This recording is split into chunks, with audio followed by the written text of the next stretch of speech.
Bismillahirrahmanirrahim. Assalamualaikum warahmatullahi wabarakatuh. Bismillah, alhamdulillah, wassalatu wassalamu ala rasulillah, amma ba'd.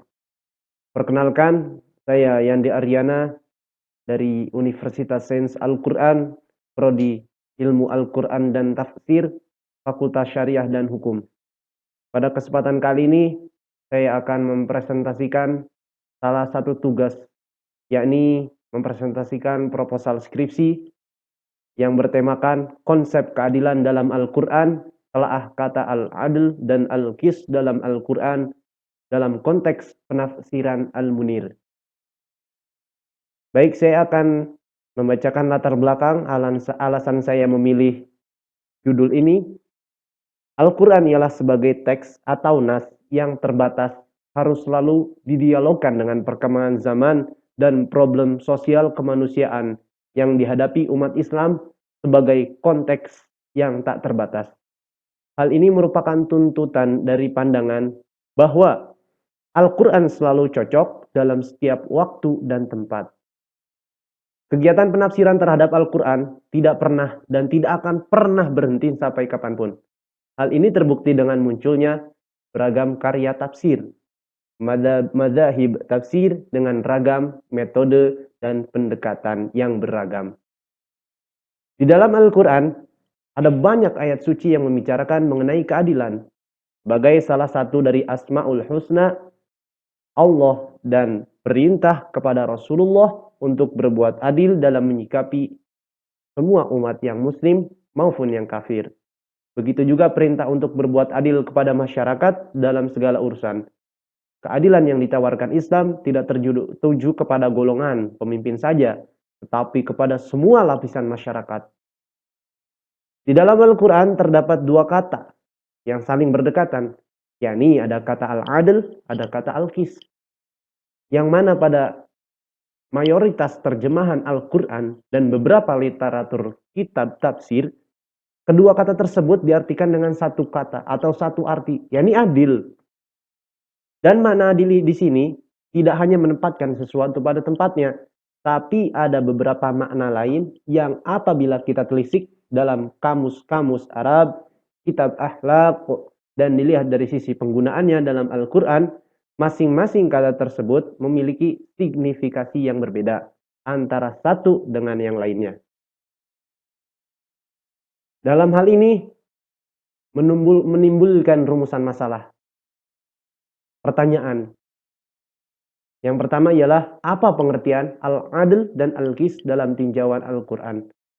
Yang kedua, apa persamaan serta perbedaan kedua kata tersebut. Yang ketiga, bagaimana penafsiran tafsir Al-Munir dan beberapa tafsir lainnya terhadap ayat yang mengandung kedua kata tersebut. Adapun tiap penelitian pasti mempunyai tujuan dan manfaat penelitian. Dalam penelitian ini, saya harus memiliki visi dan tujuan yang jelas. Mengingat tema keadilan yang menjadi tema yang cukup aktual untuk diperbincangkan. Karena menyangkut persoalan tidak hanya akademis, tapi juga sosial kemasyarakatan. Yang kemudian tujuan berikutnya ialah mengungkap penggunaan Al-Quran terhadap kata al-adl dan al-qis, serta membuat pemetaan perbedaan kedua kata tersebut, persamaannya. Lalu manfaat dari penelitian ini ialah memberikan kontribusi ilmiah bagi studi akademik dan memperkaya khazanah kajian Al-Quran terutama dari sudut pandang linguistik dan tafsir. Kajian pustaka saya mengambil ada skripsi terdahulu yang dilakukan oleh Ahmad Saifuddin. Beliau meneliti Al-Adl dan Al-Qis dari sudut pandang tafsir Al-Qurtubi, dan saya pada kesempatan kali ini akan membahas dari sudut pandang tafsir Al-Munir. Kemudian kerangka teori yang akan saya bahas. Secara bahasa, adil dari kalimat adalah ya'dilu yang artinya sama. Sedangkan arti adil secara istilah adalah meletakkan sesuatu pada tempatnya atau berbuat sesuatu yang tidak ada unsur zalim di dalamnya. pengertian adil dalam Al-Quran tidak hanya menggunakan lafaz al-adl, tapi juga menggunakan kata lain seperti halnya al-qis, ada al-wazn dan sebagainya. Kata keadilan berasal dari kata adil yang secara bahasa sikap yang berpihak kepada yang benar. Secara literatur Arab, pokok maknanya ialah al-istiwa, keadaan lurus, sama, dan al-i'wijaj, keadaan yang menyimpang. Kata adil dan derivatnya terulang sebanyak 28 kali dalam Al-Quran. Kata al-adl dalam bentuk aslinya disebutkan sebanyak 13 kali.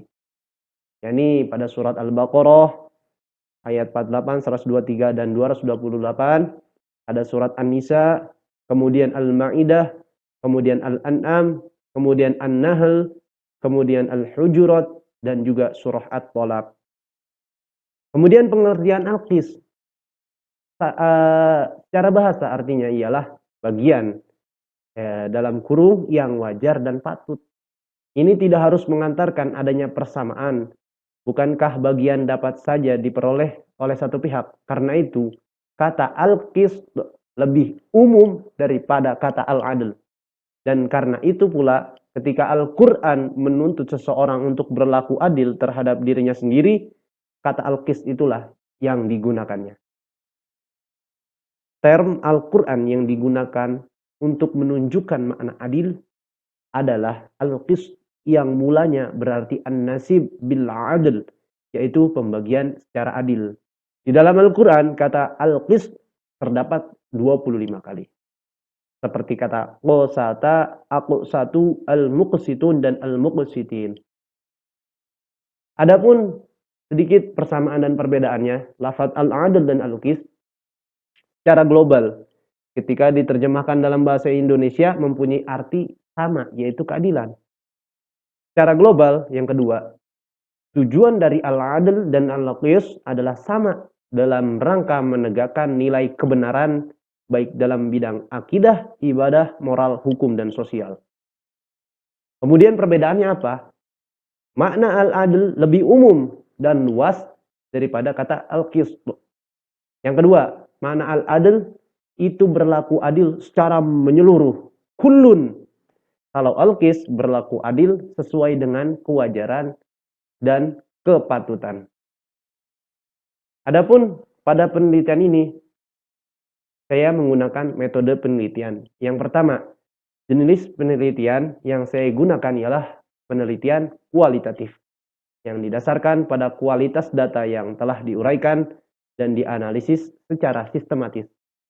Data dan sumber data yang saya kumpulkan berupa sumber data primer, yakni dari kitab karangan Wahbah Al-Juhaili, yakni kitab Tafsir Al-Munir fi Al-Aqidah wa Al-As'ariyah wal Manhaj. Yang kedua ialah sumber data sekunder, sedangkan yang menjadi data sekunder saya pada penelitian ini adalah semua buku, jurnal, naskah, artikel, maupun kitab-kitab klasik dalam selebaran maupun yang tersebar dalam website yang memiliki otoritas. Untuk sistematika pembahasan, bab pertama merupakan pendahuluan. Bagian ini akan dijelaskan mengenai latar belakang, identifikasi, dan rumusan masalah. Yang kedua, bab kedua adalah pembahasan mengenai pengertian al-adl dan penafsiran Wahbah Al-Juhaili terhadap kata al-adl. Bab ketiga, pembahasan mengenai pengertian al-qis dan penafsiran Wahbah Juhaili terhadap kata al-qis dan al-adl. Yang kemudian bab keempat terdiri dari dua pasal. Yang pertama menjelaskan persamaan antara al-adl dan al-qis. Yang kedua menjelaskan titik perbedaan al-adl dan al-qis. Adapun outline yang saya akan buat dengan skema seperti ini.